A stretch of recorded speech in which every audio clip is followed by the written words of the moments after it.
नमस्कार। स्वागत है फिर से आप सबों का डिजिटल ड्रीम इफेक्ट्स में एक बार फिर से। और आज हम लेके आए हैं संडे टूल टिप्स। और आज का इस छोटे से वीडियो में मैं आपको एक बहुत ही इंटरेस्टिंग चीज़ बताने जा रहा हूं, जो आप कैसे क्रिएट करोगे एक स्ट्रिंग्स, और बहुत ही लाइटनिंग स्ट्रिंग्स होगी और उसको इंटरेक्ट करेंगे किसी कैरेक्टर के साथ। तो इसका प्रोसेस क्या होगी जो आज का पार्ट में हम देखेंगे। तो सबसे पहले हमने जो यूज़ इस पार्ट में मैं कर रहा हूँ 3.1.2 ब्लेंडर का। तो अब इसको मैंने जस्ट ओपन किया और एक क्यूब और अभी फ़िलहाल लाइट्स को हमने डिलीट कर दिया। और बस यहाँ पे पहले हम लोग एक जस्ट टेस्ट करेंगे। मैंने कोई भी एक प्रिमिटिव ऑब्जेक्ट लिया, जैसे मैंने टोरस लिया हुआ है, और इसको एडिट मोड में जाएंगे, देन एज मोड पे जाएंगे। इसको सबसे पहले मैं शॉर्टकट की ऑन कर लिया यहाँ पे ताकि आपको हेल्प मिले। तो मैंने एक लूप को सिलेक्शन कर लिया एक एज को, और इसको शिफ्ट डी प्रेस करके डुप्लीकेट किया और फिर इसे हमने सेपरेट कर दिया। तो क्या हुआ, एक मेश लाइन मिल गया इस तरीके से, और मेन मेश को हमने डिलीट कर दिया। तो हम यहाँ पे देखते हैं कि एक पॉली मेश मिला मुझे, बट ओनली यहाँ पे बहुत ही थिन और आपको बहुत सारे वर्टेक्स वाला ये मिला एक सर्कल। वहाँ पे हम देखते हैं इसका एक क्लॉथ मॉडिफायर लगाते हैं, और क्लॉथ मॉडिफायर लगाने के बाद आप देखोगे कि इसमें एक बिहेवियर होगा जैसे क्लॉथ एज ग्रेविटी फोर्स, और जो भी इसमें फिजिकल प्रॉपर्टी की वजह से ड्रॉप डाउन हो रही है। बट ये रेंडर में नहीं देख पाओगे आप, इस वायर को रेंडर में नहीं देख सकते हैं, क्योंकि रेंडर के लिए हमें सॉलिड ऑब्जेक्ट चाहिए। तो हम लोग सॉलिड भी करेंगे। उससे पहले हम देखते हैं कि इसके चार तरफ से या जितने भी मर्जी करें, मैं जस्ट एक टेस्ट पर्पस के लिए बता रहा हूँ। इसका एक ग्रुप मैं बनाता हूँ डेटा प्रॉपर्टी में जाके, और इसको कोई नाम देता हूँ जैसे होल्डिंग करके, और इसको असाइन कर दिया। 100% इसका वेट असाइन हो गया। और फिर हमने जो क्लॉथ मॉडिफायर लगाया था उसका फिजिक्स प्रॉपर्टी में जाएंगे, देन सेफ में जाके फिर ग्रुप को होल्डिंग को हमने सेलेक्ट कर लिया। तो आप देखोगे कि जितना वर्टेक्स को मैंने वेट पेंट दिया था वो होल्ड कर जाता है। तो इस प्रकार से हम देखते हैं कि जो भी हमने क्लॉथ मॉडिफायर लगाया था, और इससे मैं चाहता हूँ कि ड्रैग करना, क्योंकि ये जब आपको एक जगह पे स्टिल बता रहा है लेकिन आप चाहते हो इसको ड्रैग हो, तो कंट्रोल एज प्रेस करके हुक टू न्यू ऑब्जेक्ट मैंने किया, और आप देख सकते हो तो ये इसके साथ हुक हो जाता है। ऑब्जेक्ट मोड में भी हो, उसको ड्रैगेबल रहेगा। तो अब जब से प्ले करके मैं फिर से देखा तो आप देख रहे हो कि यहाँ पे हमारा वो इफेक्ट दिया, क्लॉथ वाली इफेक्ट्स आप देख सकते हो। तो ये एक टेक्निक होता है, इसको हम लोग चाहे तो एनिमेशन कर सकते हैं, जैसे मैंने की फ्रेम किया है। कुछ इसका ट्रांसफॉर्म करूँगा और रोटेशन भी करूँगा, आर और जेड प्रेस करके, और 360 डिग्री हमने लोकेशन रोटेशन डेटा डाला। तो आप देखोगे इस टाइप का कुछ एनिमेशन रोटेट करते हुए जा रहा है। बट ये क्या हो रहा है कि हमारा जो अरेंजमेंट होता है, जो हमने क्लॉथ मॉडिफायर लगाया है, तो ये हुक एम्प्टी को ऊपर रखते हैं और क्लॉथ को नीचे, ताकि पहले हुक वर्क करे उसके बाद आपका क्लॉथ। तो ऐसा एक हायरार्की बना लो। इसका जस्ट एक छोटा सा अंडरस्टैंडिंग है। तो इस प्रकार से हम कुछ भी इसमें, अगर आप जितना भी वैरायटी इसमें एनिमेट करना चाहते हो, आपका फुल फ्रीडम होता है। तो हमने कॉपी पेस्ट करके कुछ और इसमें वेरिएशन डाला, जैसे एनिमेशन का कुछ, तो वो एनिमेशन का पेस्ट कॉपी किया अलग अलग फ्रेम को, फिर ये बीच वाला फ्रेम को सिलेक्ट करके एक और लास्ट फ्रेम पे हम डालते हैं। तो ऐसे कंटिन्यू हमारा कुछ एनिमेशन चलता रहेगा। जैसे 250 फ्रेम पे इसको जाके मैं पेस्ट किया, तो आप देखो कुछ ऐसा प्ले करने पे मिल रहा है एनिमेशन, बट बहुत ही वियर्ड एनिमेशन हुआ ये, बिकॉज कि जो क्लॉथ फिजिक्स में जाएंगे, और इसके लिए हमें क्या करना होगा, एक बार फिर से इसको बेक करना पड़ेगा जो भी एनिमेशन हुआ है फाइनली। तो हमारा वो जो भी हमने प्रॉपर्टी यूज़ किया उसका इस्तेमाल होगा। तो बेक किया, ये बहुत ही फ्यू सेकंड में बेक्ड हो जाता है, और आप देख सकते हो कि इस टाइप का बिहेवियर हमने डन कर लिया। बट ये इतना नहीं है कि अब इसको हम एक कैरेक्टर के साथ कैसे जोड़ सकते हैं। अब इसको हम कोई एक छोटा सा प्रोजेक्ट लेते हैं। तो चलो, हमने यहाँ पे एलवी पोल डांस करके, मैं पोल वॉक करके मैंने एक कैरेक्टर को यहाँ पे एनिमेटेड कैरेक्टर को FVX फॉर्मेट में जस्ट इंपोर्ट करते हैं, FVX बाइनरी, और इसका जस्ट जितना फ्रेम रखो ये आपकी मर्जी है। तो मैं अभी फ़िलहाल 60 फ्रेम पे इसको डाउनलोड करता हूँ, या 24 फ्रेम पे डाउनलोड करता हूँ, और विथ स्किन, और कुछ की फ्रेम नन इन्फॉर्म रखते हैं। जैसे ये डाउनलोड होता है उसके बाद मैं इसको इंपोर्ट करूँगा, इंपोर्ट करूँगा FVX फॉर्मेट को, जो हमने अभी लेटेस्ट डाउनलोड किया है। तो हमारा कैरेक्टर आ गया। ऑलमोस्ट ये करीब करीब 78 फ्रेम का है। तो इसे हम क्या करते हैं, बस इतना ही एनिमेशन, ये जस्ट इंटरेक्ट होगा। तो एक छोटा सा मैं आपको कोशिश करके बताता हूँ कि ये इसके हैंड के साथ होल्ड कैसे होगा उस स्ट्रिंग को अगर हम बनाते हैं।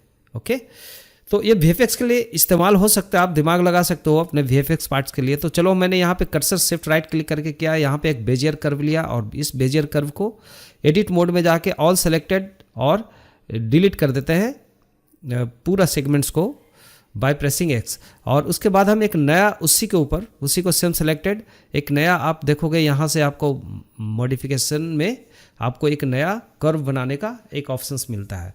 इसको मैं डिलीट करूँगा, ऑल सेलेक्टेड, फिर से सेगमेंट्स को डिलीट करेंगे ऑल। तो हमारा मेन ऑब्जेक्ट रहता है, फिर से मैं एक ड्रैग करूँगा बहुत ही केयरफुली, जैसा भी आप अगर चाहो तो ऐसे कर्सिव राइटिंग करके भी आप उसको इफेक्ट बना सकते हो इस तरीके से। और इससे हम थोड़ा सा मॉडिफिकेशन कर सकते हैं, लेफ्ट राइट इसको थोड़ा सा आप ड्रैग करके लिटिल बिट आप इसको प्रोपोर्शन मोड से बाहर निकल के, आपको जैसा लगता है कि तीनों डायमेंशन में इसका कुछ डेप्थ हो तो इसके हिसाब से मैंने सेलेक्ट करके कुछ ऐसा बना लिया। तो आपके विश के ऊपर डिपेंड करता है आप क्या करना चाहते हो। तो इस टाइप से आप इसको मॉडिफाई कर लो। आप देखो कि ये क्लॉथ के जैसा वर्क करेगा और इसका हाथ के साथ अटैच्ड होना चाहिए। तो कैसे करेंगे इसको प्रॉपर, हम पहले इस हैंड के बीच में ले आते हैं, सॉरी इस ऑब्जेक्ट को। देन अब देखो यहाँ पे एक चीज़ मैं बताना चाहूँगा कि आप चाहोगे कि इस कर्व को डायरेक्ट आप क्लॉथ लगा लो तो नहीं होता। आप देखोगे कहीं से क्लॉथ का इफेक्ट्स नहीं आएगा, बिकॉज ऑफ हमने कर्व लिया हुआ है। तो कर्व में यह सब कहीं नहीं मिलेगा, आपको कभी भी इसको पॉलीगन मोड में कन्वर्ट करना पड़ेगा। तो फिर से हमने कन्वर्ट इसको मेश में किया उस कर्व को, तो अब हमारा फिर से वो पॉलीगन ऑब्जेक्ट बन गया जिसमें वर्टेक्स दिख रहे हैं बहुत ज़्यादा और स्ट्रीम वर्टेक्स दिख रहे हैं, लेकिन ये रेंडरेबल नहीं होता है जैसा हमने अभी अर्लियर देखा। तो इसको सेलेक्ट करके एक क्लॉथ मॉडिफायर, या तो मॉडिफायर से या फिजिक्स प्रॉपर्टी से आप क्लॉथ लगा दो जैसा मैंने लगाया, और देन इसे आप प्ले करके देखो तो आप देखोगे कि होल्ड ऑन हो जा रहा है, नीचे गिर जा रहा है। ओके, तो बिकॉज क्योंकि हमने जो बनाया है ग्रुप या ग्रुप हमें बनाना पड़ेगा, इसमें नहीं बनाया है। तो आप जितना वर्टेक्स चाहते हो कि होल्ड करें हाथ के साथ, तो कुछ वर्टेक्स को सेलेक्ट करो और फिर हम जाते हैं यहाँ पे डेटा प्रॉपर्टी में, एक ग्रुप क्रिएट करते हैं। आप ग्रुप का नाम रख दो कुछ भी, हैंड होल्ड करके कुछ मैं ऐसा नाम दे दिया और असाइन कर दिया इसका वर्टेक्स को। तो हमारे पास एक ग्रुप वर्टेक्स का असाइंड मिला। बट यहाँ पे एडिट मोड पे नहीं, आप ऑब्जेक्ट मोड में इसको प्ले करो तो फिर से वही सेम। तो इसका क्लॉथ ऑब्जेक्ट सेलेक्ट करेंगे जो हमारा जो कर्व है, और इसके लिए एक वर्टेक्स सेम सेलेक्टेड, यहाँ पे कंट्रोल H प्रेस करके यहाँ पे होल्ड न्यू ऑब्जेक्ट करते हैं फिर से, तो एक नया आपका मिलता है जो जैसे हमने अर्लियर किया था सेम। तो ये इसको होल्ड करेगा, ये एम्प्टी जो है सेलेक्टेड। अब इस एम्प्टी को हम आगे कनेक्ट करेंगे हैंड के साथ। तो हैंड का जो हमारा जो आर्मेचर लगा हुआ है, इसके लिए आप देखोगे सबसे पहले तो हमने यहाँ पे शेप में गए क्लॉथ फिजिक्स में, और यहाँ सोर्स में जाते हैं शेप्स में और पिन ग्रुप को करते हैं हैंड होल्ड को। तो हैंड के साथ होल्ड नहीं होगा अभी, बिकॉज कि हाथ जहाँ था वहाँ पे होल्ड तो हुआ वो, बट वो स्टिल वहीं पे है। तो ये जो अब यहाँ पे एक आपको कंस्ट्रेंट लगाना है, यहाँ पे आप चाइल्ड ऑफ लगा लो, एम्प्टी सेलेक्टेड होल्ड वाला, और फिर हम इसका देखते हैं कि आर्मेचर लगा हुआ है। फिर इस आर्मेचर को यहाँ से लिंक करेंगे मेन टारगेट, और इसका जो बोन टाइप होगा जो राइट हैंड होल्ड होगा। तो राइट हैंड में जो जॉइंट्स लगे हुए हैं आप एक बार चेक कर सकते हो कि क्या नाम से लगा हुआ है। आप इसको इसमें चले जाओ पोज मोड में, तो आप देखोगे यहाँ पे राइट हैंड होल्ड मेक्सामो करके है, तो उसी को हम लिंक करेंगे। अगेन जाएंगे, सेलेक्ट करेंगे एम्प्टी को, देन यहाँ पे जाएंगे इसका फिजिक्स प्रॉपर्टी में, अगेन कंस्ट्रेंट प्रॉपर्टी में, और यहाँ पे देखेंगे जो लगा हुआ है बोन के जगह पे मैं इसको राइट हैंड करूँगा। तो राइट हैंड के साथ कनेक्ट हो गया, लेकिन ये सेट इन्वर्स करते हैं ताकि अपना रीसेट पोजीशन पे रहे। बट अभी सेम क्या हो रहा है कि ये वर्किंग तो कर रहा है, लेकिन जो होल्डिंग ऑब्जेक्ट है वो आगे जा रहा है स्ट्रेच करते हुए, जो वर्टेक्स सेलेक्टेड था उतना ही। लेकिन ये क्लॉथ मॉडिफायर, इसको हायरार्की सेट करो, हुक एम्प्टी को हम ऊपर ले जाते हैं और क्लॉथ को नीचे रखते हैं हायरार्की में, जस्ट मॉडिफायर में। तो आप देखोगे कि साथ में होल्ड करके अब जा रहा है। तो एक जस्ट टेक्निक था जो आप कैसे होल्ड कराओगे ऑब्जेक्ट को। अब हम लोग थोड़ा सा इसको हम लोग करेंगे कैमरा सेटिंग एक। तो दो कैमरा बाय डिफ़ॉल्ट आ गया जो हमने VX इंपोर्ट किया था, तो एक कैमरा को मैं डिलीट कर देता हूँ फिलहाल, और एक जो मेन कैमरा होगा उसी कैमरा को सेलेक्ट करके फिर 0 प्रेस करके इसको हम लोग एक बार अलाइन करते हैं, व्यू कैमरा को टर्न ऑन करके व्यू मोड पे। तो आप जैसे भी कैमरा का लोकेशन आपको या एनिमेट करना है, आपके ऊपर डिपेंड करता है, तो आप इसको इस तरीके से कर लिया।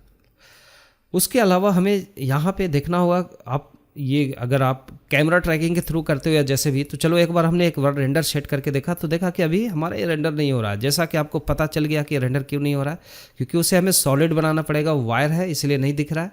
तो जस्ट आप क्या करना है, यहाँ पे आ जाओ ऑब्जेक्ट मोड में, देन आप यहाँ पे सेलेक्ट करो।